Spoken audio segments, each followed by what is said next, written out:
What's up, everybody? Thanks for tuning in today. If it's your first time tuning in, on Sundays, I usually just get into a few of the top stories going on in the entertainment world, sort of give you a heads up on things you might want to, check into. Anyway, I'm going to get right into this. The first story we had was Josh Whedon. He's a director. He just left the Batgirl movie. For those of you who don't know, Batgirl's a comic book character in the DC world, where Batman and Superman and Wonder Woman, all of them exist. So yeah, it was supposed to be a solo movie about her, and he was supposed to direct it. If you don't know who Josh Whedon is, he's actually like a really acclaimed director as far as like the comic book world.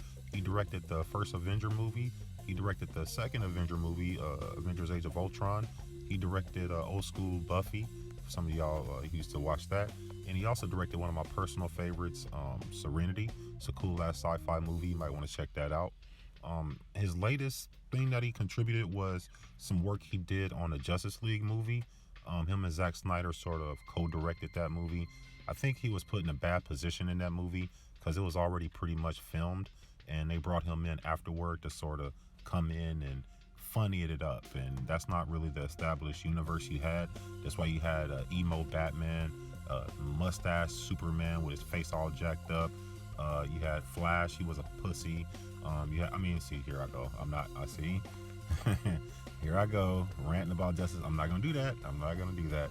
But Josh Whedon leaving the Batgirl movie is actually not a bad thing, because I feel like it opens up the door for a different point of view, a different movie that we probably wouldn't have got a chance to see. And what I mean by that is Ryan Coogler, or I'm probably pronouncing his name wrong. I'm horrible with names, but the gentleman that just directed Black Panther, I believe he should step in to direct Batgirl.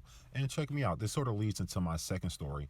I believe that gentleman, Ryan should step in and direct Batgirl, and the young lady I believe should play Batgirl is Letitia Wright. She played Shuri in Black Panther movie.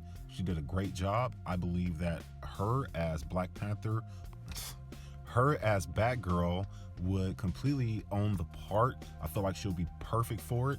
She can do the physicality. She can do the heart that the character needs. She can convey any type of emotion you need far as an actress. We've seen that she can do the comedy. We've seen that in Black Panther. She is great on screen. So yes, definitely Letitia Wright for Batgirl. I definitely think that is something nobody's talking about. So with Josh Whedon stepping aside, I believe that opens the door for Ryan Coogler and for Letitia Wright for a new aspect, a whole new take on the character. I ain't heard nobody say that, so if you do hear him say it in the future, you know where you heard it first. All right, to my next story, I want to talk about the success of the Black Panther movie. Not in a braggadocious way, but in a way to say that, damn, it's good to see this movie as being successful. It's close to $800 million worldwide now, and it ain't even been out for 2 weeks yet. So it's just on a record pace. It's breaking all sorts of records. I think it's up there, probably next to Force Awakens is the only thing that's beating it right now. So it just beat the Avengers for second place as far as making $400 million in 10 days. That's just in the U.S. Overseas, I believe it's like 350, 370 last I checked. So yeah, they're pretty close to 800 million in 10 days, which is crazy. I think that I hate to say I told you so to the people who were the SJWs who are already coming out saying people were going to call the movie racist and we're going to rent it down, and the Rotten Tomatoes score is going to be down because people were going to just say, oh, this and that, all the stuff they were saying pre-racist calling they were doing before the movie. If you listen to my other movie news a couple weeks ago, I talked about this and I said let the movie come out and it's going to speak for itself. If it's good, people are going to see it. It's going to get a high rating. It doesn't matter if it's black people in it, Italian people, white people, Asian people. If the movie's good, people are going to go see it and people are going to fucking rate it what it is. And lo and behold, what happened? The movie came out, it's good, people went to go see it, they rated it good, just like I said. They didn't come out and rate it down just to be racist and stuff. So, it's just sort of I told you so. I hate to say it, but at the same time, I really don't. Lastly, and sort of least, the most ridiculous story of the week is the Monique Let's Boycott Netflix story. I try to stay away from this because I don't want to come across as a black person that goes on the internet and attacks other black people, but damn it, I gotta call shit out and I gotta call things what they are. This is the most silliest thing I've ever heard. So the story of this goes that Netflix offered her a contract to do a stand-up special. They didn't have to offer her the contract. They reached out to her to offer her money to do a job. She didn't like the amount of money that she was offered to do a job, the comedy special.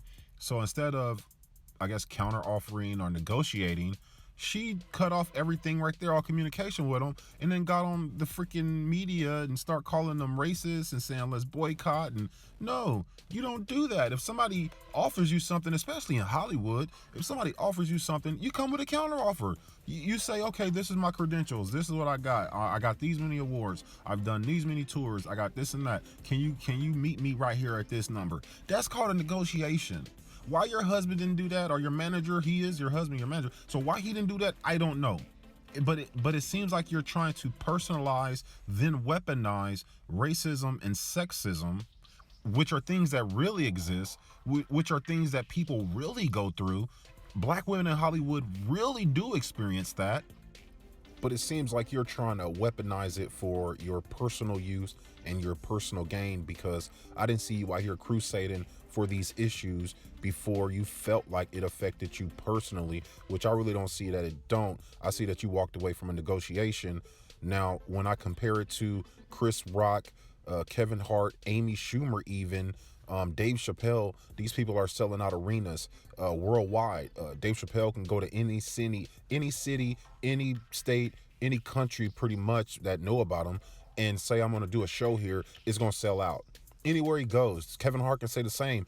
I hate to admit it, but because I don't think she's funny, Amy Schumer probably can do, well, about now, people think she's stealing jokes, but she probably can sell out still. Amy Schumer can sell out a stadium or arena right now, and I don't think that you can. So I cannot call it racist or sexist that you don't get the same money that they do when you're bragging about selling out nightclubs. Seriously, so when you come with the numbers they do, then you can get the numbers that they do.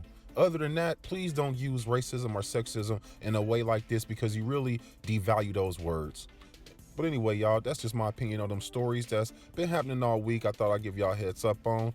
If you agree or disagree with anything I said, let me know in the comment section below. Always open to a good debate.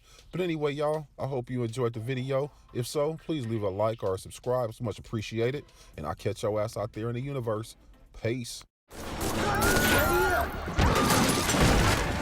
Oh, get him on! Quick!